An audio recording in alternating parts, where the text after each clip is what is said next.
दोस्तों नमस्कार। जिस तरह से उत्तराखंड की एक बेटी के साथ में एक बड़ा शर्मसार घटना कल घटित हुई है। घटना 18 तारीख को घटित हो गई थी, लेकिन जो आज सुबह उस लड़की का, अंकिता भंडारी का शव बरामद हो गया है। यानी ये तय हो गया है कि उसके साथ में बड़ा जघन्य अपराध वहाँ पे वंदरा रिजॉर्ट के मालिक के द्वारा, पुलकित आर्य के द्वारा किया गया, साथ में उसके स्टाफ के द्वारा। लगातार लोगों का सहयोग रहा, मीडिया का सहयोग रहा, और जिस तरह से उस लड़की को न्याय दिलाने के लिए हर स्तर पे सामाजिक संगठन आए, मीडिया आगे आया, तमाम लोग आगे आए, राजनीतिक लोग आगे आए। आक्रोश है पूरे उत्तराखंड में, और होना भी चाहिए। एक 19 साल की बेटी को पूरे उत्तराखंड ने खोया है। अपराध जघन्य है। कल हालांकि पुलिस ने गिरफ्तार जरूर कर लिया है उन आरोपियों को, और उनको शायद कोर्ट की कस्टडी में वो लोग हैं।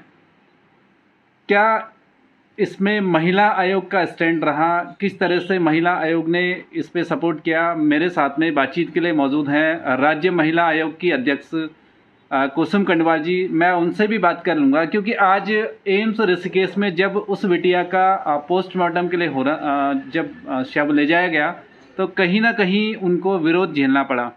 मैं सबसे पहले आपका स्वागत करूंगा। जिस तरह से उत्तराखंड में बड़ी शर्मसार करने वाली ये घटना घटित हुई है, बड़ा मन दुखी है।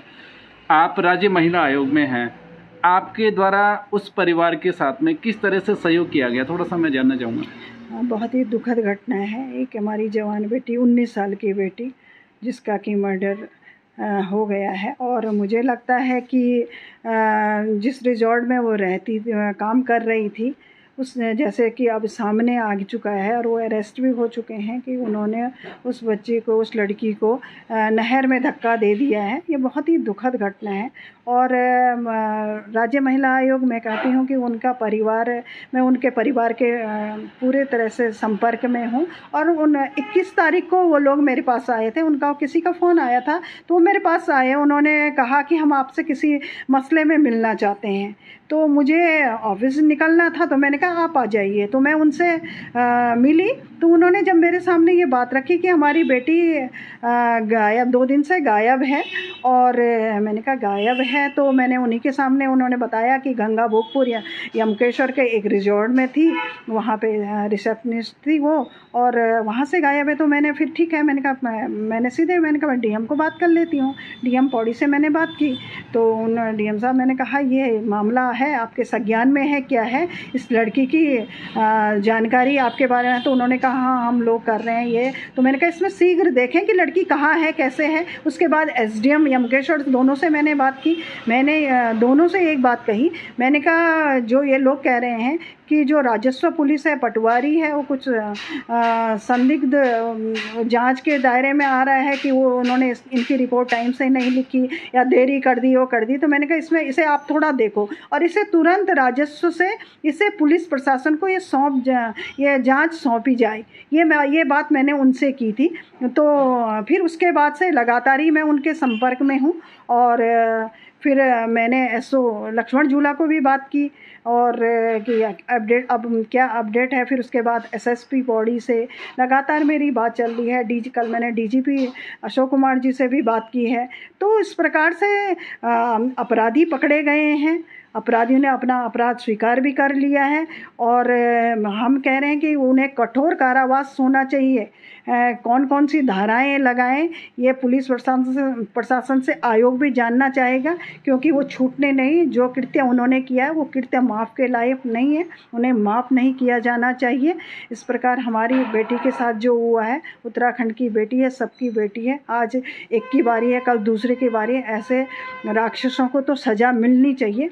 तो पूरी तरह से आयोग उनके परिवार के साथ में है। आज भी मैं एम्स, जैसे मुझे जानकारी मिली है कि उस लड़की की बॉडी मिल गई, तो मेरी एसएचओ लक्ष्मण झूला से बात हुई कि शिनाख्त हो गई है। तो उन्होंने कहा हाँ, उनके माँ बाप ने पहचान लिया है। तो मैंने कहा मैं ठीक है, मैं एक बार एम्स जाती हूँ। तो एम्स में, क्योंकि मेरा लगातार संपर्क था, तो मैंने कहा ऐसे समय में पीड़िता के परिवार को, आयोग को खड़ा रहना है, आयोग को रहना चाहिए वहाँ पर। मैं गई थी वहाँ पर उनसे मिलने, लेकिन वहाँ पर जो मैंने देखा, ठीक है, विरोध करना कोई बात नहीं, जनता की भावनाएं होती, अपनी भावनाएं व्यक्त होता है, वो किस माध्यम से कर पाता है, आक्रोश कर पाता है। लेकिन वहाँ पे मैंने देखा कि वहाँ पे कुछ राजनीतिक लोग थे, और वो राजनीतिक लोग जो आज दिख रहे हैं, कल कहाँ थे, परसों कहाँ थे, वो लोग कहाँ थे जो आज दिख रहे हो। तुम आज आ रहे हो, आज सिर्फ राजनीतिक फ़ायदा लेने के लिए कि हम आवाज़ उठा रहे हैं। अरे उस परिवार, वो परिवार भी जानता है कि कौन हमारे साथ खड़ा था, कौन नहीं खड़ा था, है उस परिवार के साथ तुम कहाँ आज सिर्फ राजनीति करने के लिए आ रहे हैं। और मुझे ये कह रहे हो कि मैं आज आ रही हूँ, मैं तो लगातार संपर्क में, और मुझे लग रहा है वो केस अगर राजस्व पुलिस से अगर पुलिस के पास आया है तो वो आयोग के ही कारण आया, आयोग के प्रेशर के कारण, दबाव के कारण ही आया है। तो ये इस तरह की घटना ये दुर्भाग्यपूर्ण है कि ऐसे समय में इस तरह से अगर राजनीतिक लोग इसका फ़ायदा उठाने के लिए करें, बहुत ही दुर्भाग्यपूर्ण है। और आज मैं माननीय मुख्यमंत्री जी का भी आभार करती हूँ, उन्होंने SIT की टीम बनवा ली है, और वहाँ पे जो पी रेणुका जी वो महिला के मामले देखती हैं पुलिस के, और मुझे बहुत सारे मामले जो आयोग उन्हें देता हूँ सॉर्ट आउट भी करती हैं, और बहुत ईमानदारी से करती हैं। तो मुझे इस बात की खुशी है कि उस केस को बहुत अच्छे से स्ट्रॉन्ग से देखेंगी, और इसका जो भी परिणाम निकलेगा वो आप सबके सामने आएगा। एक जी, एक और सवाल, राजस्व पुलिस की कार्यप्रणाली पे लगातार सवाल खड़े होते रहे हैं। कहीं ना कहीं इसमें जो पटवारी की जो भूमिका थी वो बड़ी संदिग्ध वहाँ पे नज़र आ रही है। पटवारी का हालांकि निलंबन किया गया, लेकिन पटवारी के खिलाफ महिला आयोग क्या उस पर कार्रवाई की मांग करेगा, उस पर FIR लिखवाने की बात करेगा, उसे जेल भिजवाने की बात करेगा? ये आपने बहुत अच्छा प्रश्न किया है कि पटवारी, वैसे तो मेरा कहना है, और मैं मुख्यमंत्री जी से भी कहूँगी कि जितना ये राजस्व क्षेत्र है, जितना ये पटवारी का क्षेत्र है, क्योंकि जितने केस हमारे पास आते हैं इतने स्लो होते हैं कि उनका मतलब आसानी से तो दर दर भटकते रहते हैं, उनकी एप्लीकेशन ही नहीं लिखी जाती हैं। ये सारा ये ट्रांसफ़र करके पुलिस को दे देना चाहिए। पुलिस कम से कम इसमें एप्लीकेशन वगैरह तो टाइम से लोग जो शिकायतें हैं वो तो दर्ज होंगी, पटवारी को ढूंढते रहो, पटवारी मिलते ही नहीं है। और जहाँ तक यहाँ की बात आ रही है, इस वाले राजस्व पुरुष की बात आ रही है, इस वाले पटवारी की बात आ रही है, वो खुद भी जो लड़की के परिजन थे उन्होंने कहा कि हमें इन्होंने इतने देर 2 घंटे बिठाया, और जो एक्यूज़ थे उनको पहले से बिठा के रखा, तो ये बहुत ही गलत है। उसके विरुद्ध तो सख्त कार्रवाई होनी चाहिए। हालांकि मैंने सुना निलंबन तो हो गया, लेकिन निलंबन से काम नहीं चलेगा, उस पर कठोर कार्रवाई होनी चाहिए, और आयोग भी उस पर कार्रवाई के निर्देश देगा, कार्रवाई करेगा कि अगर उसका दोष है तो उसे भी सज़ा होनी चाहिए। जी, बहुत बहुत धन्यवाद हमारे साथ बात करने के लिए। तो जिस तरह से पटवारी की भी भूमिका यहाँ पे संदिग्ध नज़र आई, महिला आयोग की तरफ से भी उस पर और कड़ी से कड़ी कार्रवाई की गुहार आप लगाएंगे, मांग करेंगे, निर्देशित करेंगे।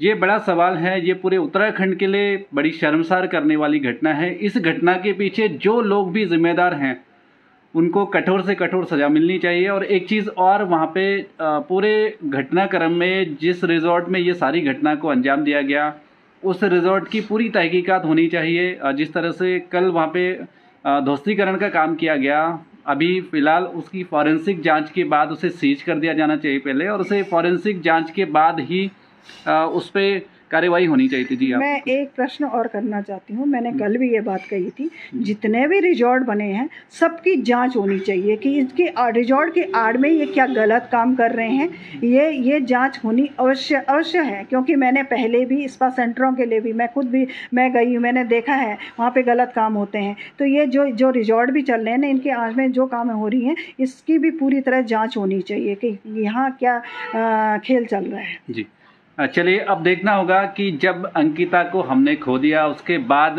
क्या जो ये आक्रोश है ये सिर्फ राजनीतिक उस तक सीमित न रहे, वाकई उसके लिए संवेदनाएं हो, और आगे कोई ऐसी अंकिता ना हो जिसके साथ में इस तरीके का कृत्य हो। सबको एकजुट होना पड़ेगा और इसे लगातार बनाए रखना पड़ेगा जब तक उन्हें सज़ा मिलती है।